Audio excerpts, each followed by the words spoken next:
આજે હું તમને રીદાનો ઘાઘરો કેવી રીતના સીવવાનો એ બતાવું છું।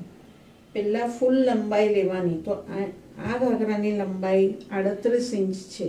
તો 38 ઇંચમાંથી નેફાનું 1.5 ઇંચ ઓછું કરીને બાકીની લંબાઈ લઈને આપણે કટિંગ કરવાનું છે ઘાઘરો।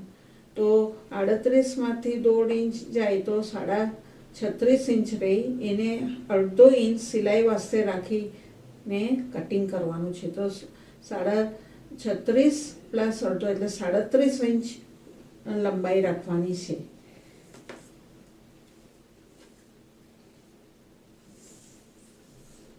તો ફૂલ કપડા પર 37 ઇંચ પર માર્કિંગ કરવાનું, આવી રીતના લઈને